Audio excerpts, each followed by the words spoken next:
Hi friends, இன்றைக்கி இந்த வீடியோவில் ரொம்பவே சிம்பிளாக அதே சமயம் ரொம்ப டேஸ்ட்டாகவும் ஹெல்த்தியாகவும் சப்பாத்திக்கு ஒரு பெஸ்ட்டு காம்பினேஷனான வெஜிடபிள் குருமா தான் நம்ம செய்ய போகிறோம். அது எப்படி செய்யுதுன்னு வாங்க வீடியோக்குள்ளே போகலாம். நான் இப்போது 2 மீடியம் சைஸ் வெங்காயம் எடுத்திருக்கேன். அதே சமயம் 2 தக்காளி, பெரிய தக்காளி எடுத்திருக்கேன். வெங்காயத்தை விட தக்காளி எப்போவுமே கொஞ்சம் கூடுதலாக இருக்கணும். கொஞ்சம் போல் காலிஃப்ளவர் எடுத்திருக்கேன். கொஞ்சமாக பன்னீர் எடுத்திருக்கேன். சின்னதாக ஒரே ஒரு கேரட் எடுத்திருக்கேன். ஒரு 5லேருந்து 6 பீன்ஸ் எடுத்திருக்கேன். இப்போ பன்னீரை இந்த மாதிரி சின்ன சின்னதாக கட் பண்ணிவிட்டு ஃபஸ்ட்டு ஒரு பேனில் எண்ணெய் ஊற்றி இந்த பன்னீரை கொஞ்சம் ஃப்ரை பண்ணி எடுத்துக்கலாம். ஏன்னா அப்போ தான் பன்னீர் நல்லா சாஃப்டாக இருக்கும். இப்போ ஃப்ரை பண்ணியாச்சு. இப்போ இதை நம்ம தனியாக எடுத்து வச்சிடலாம்.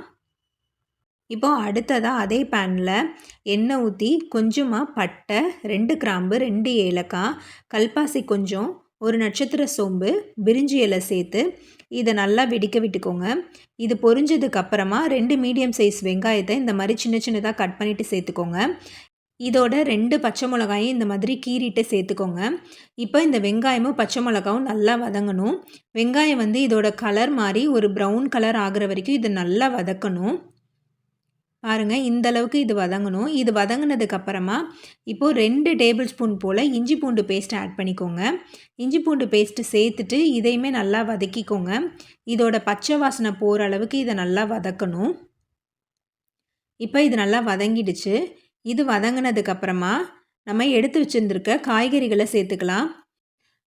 காலிஃப்ளவர், கேரட்டு, பீன்ஸு இது எல்லா காய்கறிகளையும் இதில் சேர்த்துக்கோங்க. இதில் சேர்த்துட்டு இதை நல்லா இந்த மாதிரி கலந்து விட்டுடுங்க. இது ஒரு வாட்டி கலந்து விட்டதுக்கப்புறம் இப்போ நம்ம மசாலாஸ் ஆட் பண்ணிக்கலாம். நான் கலருக்காக காஷ்மீரி சில்லி 1 டீஸ்பூன் ஆட் பண்ணியிருக்கிறேன்.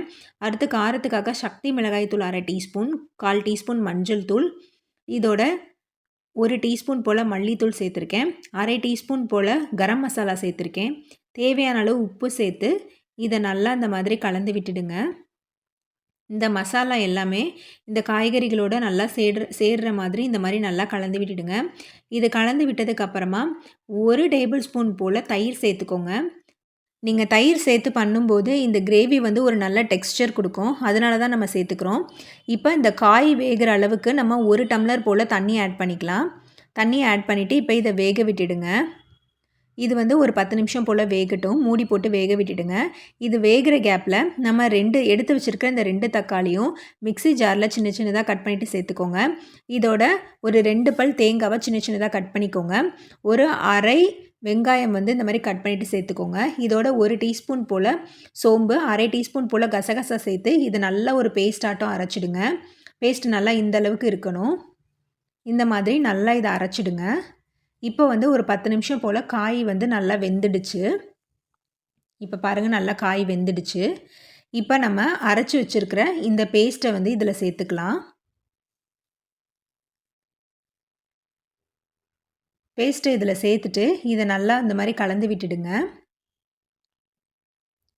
நல்லா இந்த காய்கறிகளோடு இதை நல்லா கலந்து விட்டுடுங்க. இது கலந்து விட்டதுக்கப்புறமா நான் இந்த மிக்சியை அலசிட்டு அந்த தண்ணியை கொஞ்சம் நான் இதில் ஊற்றிக்கிறேன். நீங்கள் உங்களுக்கு விருப்பப்பட்ட அளவுக்கு நீங்கள் தண்ணி ஆட் பண்ணிக்கோங்க. இப்போது நம்ம வறுத்து வச்சுருக்கிற பன்னீரையும் இதில் சேர்த்துக்கலாம். சேர்த்துட்டு நான் 1 டம்ளர் அளவுக்கு மட்டும் தண்ணி ஊற்றிக்கிறேன். ஏன்னா நான் சப்பாத்திக்கு சைட் டிஷ்ஷாக அதை நான் செய்கிறேன். அதனால் நான் 1 டம்ளர் மட்டும் ஊற்றிக்கிறேன்.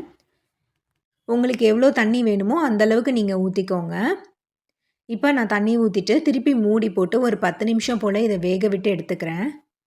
இப்போ ஒரு 10 நிமிஷம் கழித்து ஓப்பன் பண்ணும்போது இந்த எண்ணெய்லாம் பிரிஞ்சு மேலே இருக்குது பாருங்கள். இதுதான் கரெக்டான டைமு. இந்த டைம் நம்ம ஆஃப் பண்ணிக்கலாம். மேலே கொஞ்சமாக மல்லி இலை தூவிக்கோங்க.